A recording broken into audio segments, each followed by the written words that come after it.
Hey, what's up everyone? My name is Cameron, and in today's video, I'm gonna walk through the resume that I use to help me land my dream job. So if you've been following my channel for a while now, you may know that I started my career in Big Four consulting at KPMG right here in New York City. I was in that role for about 6 months before I then lateraled into where I am now at JP Morgan. I have nothing but good things to say about both companies, and the decision to switch to the job that I'm in now was strictly a personal decision and was a matter of me following my own passions and interests, which I understand is a lot to ask for an entry-level job out of college. But I am very fortunate that I found that where I am now. But in the last 6 months since I started my new job, I've had a lot of people reach out to me talking about the process, how I did it, and also just wondering what resume I used and what it looked like for that whole process. So in today's video, I'm gonna show you the resume that I used to land this job, and I'm gonna break it down section by section with the goal of helping you understand why I formatted the way I did,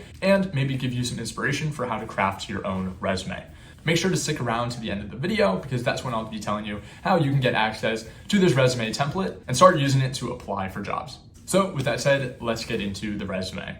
All right, so here is my resume. Honestly, nothing too spectacular, but I do think it looks a little bit different than a fully traditional resume. First of all, the font is a little bit unique. I decided to use the Arial Nova font because it still looks relatively traditional, but you can definitely tell that it's a different font than the other million resumes that are out there. And again, my resume is nothing spectacular or truly unique. I just want to make this video to fully walk through each of my experiences so that you can get a better grasp of who I am and what I brought to the table when applying for my job. So similar to probably what all of your resumes look like, it starts off with my education. So because I graduated from the University of Florida in May of 2022, I wrote that down, May of 2022. I also included the school, obviously University of Florida, as well as the name of the business school, Heather School of Business, as well as the degree that I got, which is a Bachelor of Science in Business Administration, Finance. I also graduated with honors, as well as getting a minor in leadership. And finally, I include my GPA right there at the end, a GPA of 3.86.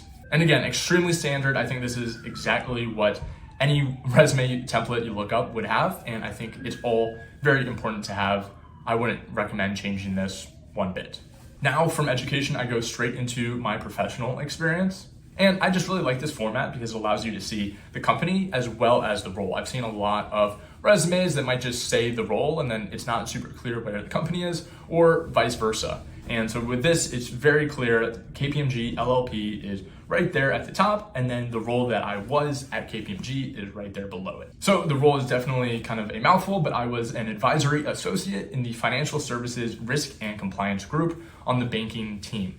So certainly no lack of buzzwords there. And another thing that I do, and a lot of other resumes have, is I just show where this role was. So for this role at KPMG, New York, New York. Now going into the actual content of the bullet point, I think I learned, like everybody else, that it's super important to use verbs as the first word in these bullet points. So you'll see here they're all in the present tense, but develop, review, work. Obviously not the most creative words in the world, but you will kind of see a theme there. So this first bullet point says that I develop frameworks and methodologies for operational and regulatory risk programs for multinational banks, fintechs, and broker-dealers. So certainly plenty of buzzwords there. And I think I honestly just got that bullet point from the company's website that showed what my group technically did. I think it's always good to have one bullet that kind of gives an overview of the group in general and not just your specific responsibilities. Otherwise, it almost gets too niche too fast. And if someone isn't familiar with the company, it's always good to give them a little bit of context so they know what they're dealing with. This is a little bit of a different situation because most people would know what KPMG is, so it wasn't super necessary to say it's a Big Four accounting and professional services firm, but you'll see later on I kind of have a little bit of that in there.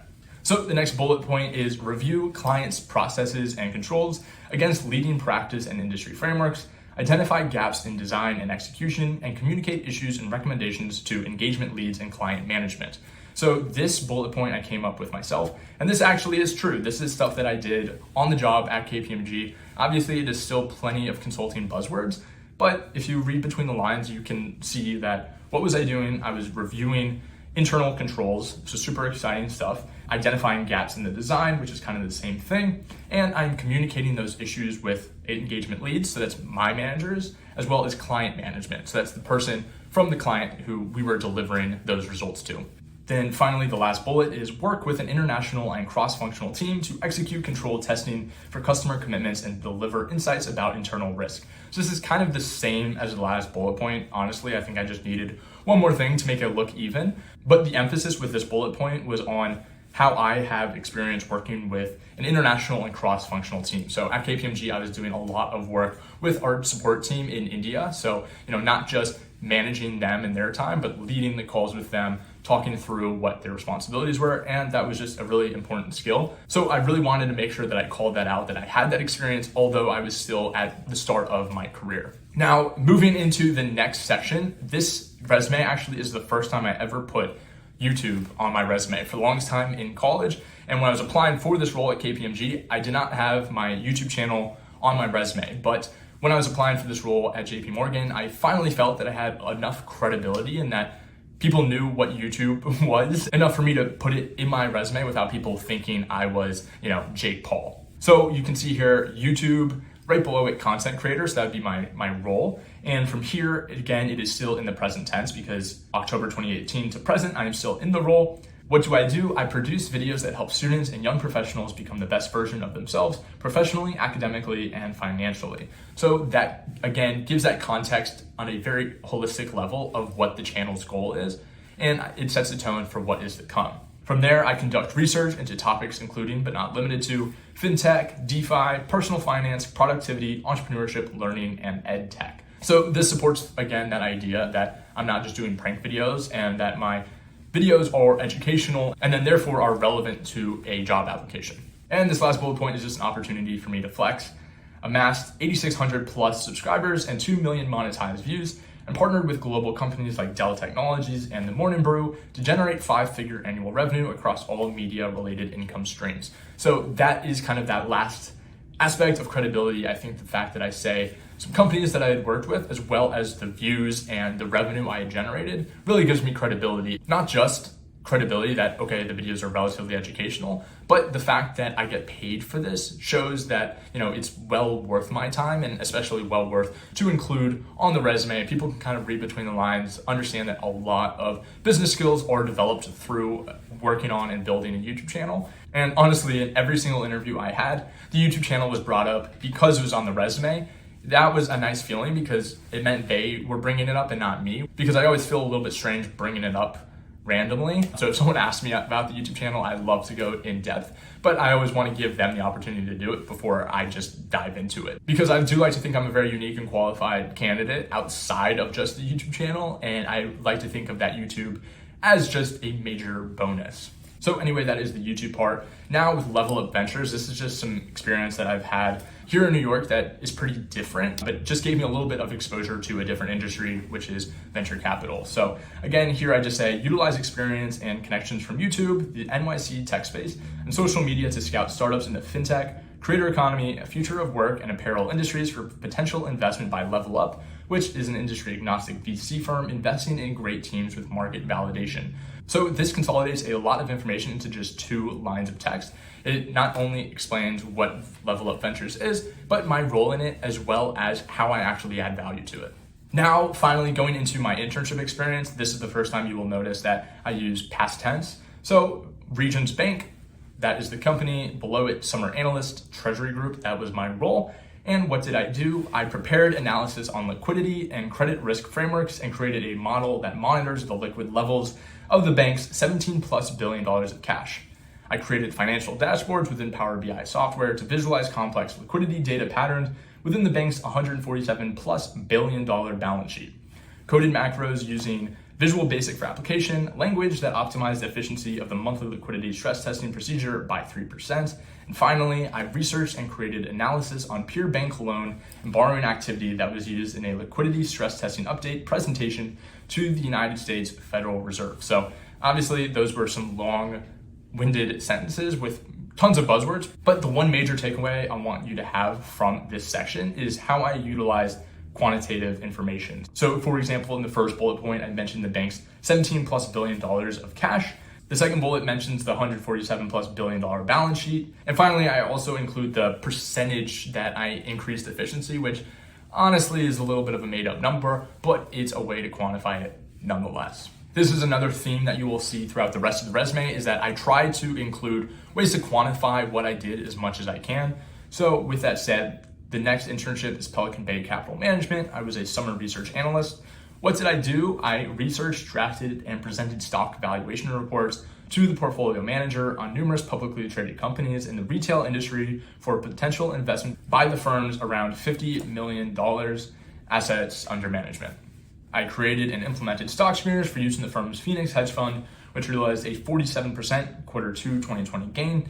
And finally, I applied the normalized earnings, simple discounted cash flow, replacement value, and comparable transaction valuation calculations to determine attractive equities for the fund to further research. So obviously, as an intern, there's only so much I could really do, but I think this framed it all very well, and it shows some of those technical skills that I developed during this internship. And again, you'll mention the $50 million, the 47% quarter 2 gain, and just a lot of numbers in there that help put everything into perspective. Now, finally, this is a section that will probably be the most developed for a lot of you watching, and this is my leadership experience and campus involvement. I think this is great to have on your resume. That is half the point of joining a lot of organizations on campus, is to give you those experiences that help you when you're applying for jobs and to succeed when you're in a role. So I definitely took advantage of that at the University of Florida. There were plenty of organizations that I loved and I think really made my college experience. So I know I've talked about that a lot, but I can't recommend them enough.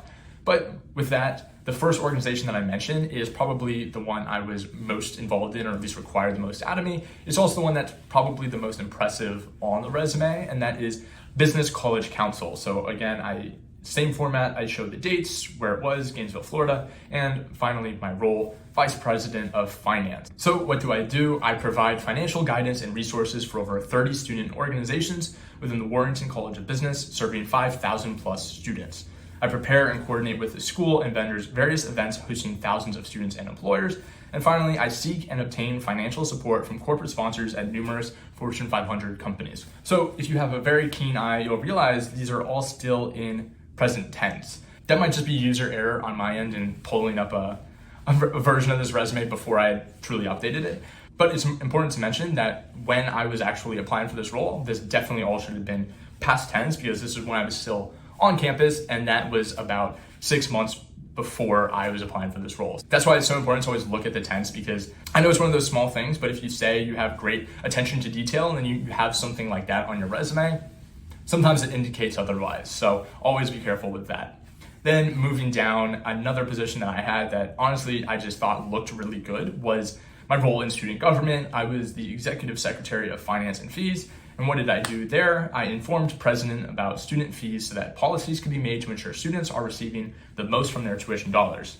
I led the committee responsible for a budget of $5 million to select innovative technology grants to aid the student body, which resulted in UF earning the 2020 #1 ranking in innovation impact awarded by the George W. Bush Institute. So that is pretty impressive, and honestly, definitely makes it sound like I was way more important than I truly was. But it is always so important to think about things from the company's perspective. They don't really know how much work went into something. They just care about what you did there. And, I still was able to do some great things. And so it's important to convey that in your resume. Finally, moving down, I have a section just titled Other, because it was things I wasn't really sure where to include, but still wanted to include them nonetheless. So I mentioned that I was a teaching assistant for business law. I was in the leadership development program. I was tapped into Florida Blue Key and was on the tapping committee. Also, I was in Pi Kappa Alpha and Order of Omega. So it's just some affiliations on campus, just for the random chance that the person interviewing me was a member of Florida Blue Key or a brother in Pike. You never know. And so that's why I always include that, because when you do have a connection like that, that's so random, it's so cool. So always better to include. And I think I just had a little bit of space in the resume for that. Then finally, awards and honors. So I was on the President's Honor Roll from fall 2019 to spring 2022. I had the Florida Bright Futures Scholars Award, so that was full tuition scholarship. Again, good to include another opportunity for you to flex. And finally, the last section is my technical skills. So I have the certifications on there. At the point of applying for this job, I was certified in Excel as well as Bloomberg Market Concepts. So nothing truly unique there, pretty much what every single finance bro has. Then I just include some relevant coursework. So this will differ for each school, but will generally be the same. So, financial management, equity and capital markets, debt and money markets, business finance, financial reporting.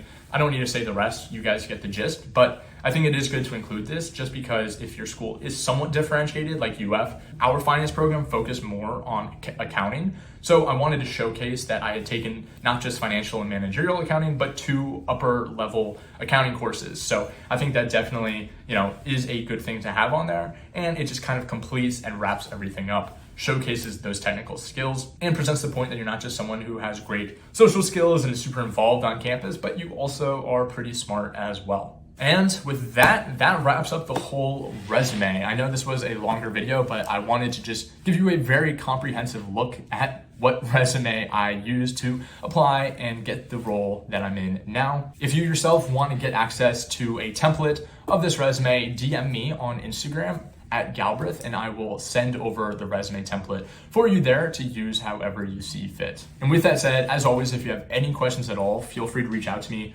on Instagram at Galbraith. Also connect with me on LinkedIn if you want to see my updated resume for the role I'm in now. And if you're not already subscribed, definitely hit that subscribe button because I post 2 new videos every single week just like this, all aimed at helping you become the best version of yourself.